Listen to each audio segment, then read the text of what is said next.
It's been 2 years since Georgie Burt's son Zane was killed in a tragedy that horrified the nation. Zane Mellor was one of 6 children who died after a jumping castle became airborne during an end-of-school event in Devonport.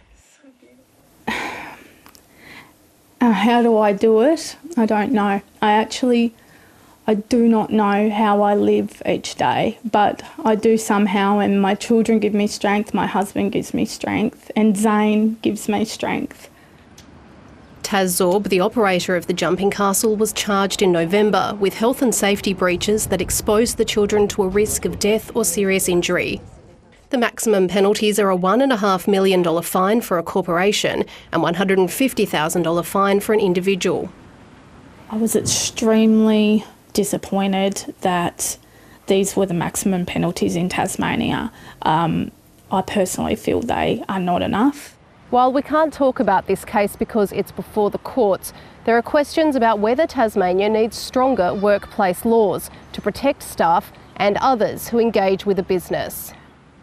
Back in February, the federal, state and territory governments agreed to amend the model work health and safety laws to introduce the crime of industrial manslaughter, where the action or inaction of an employer results in the death of an employee.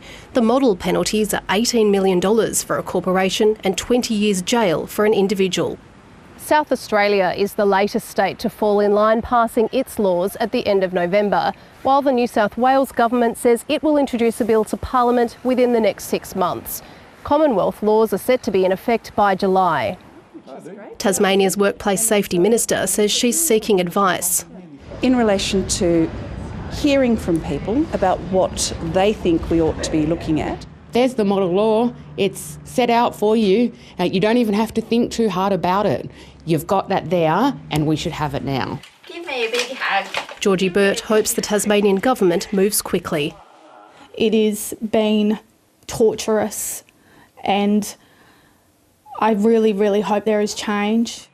Selena Ross, ABC News.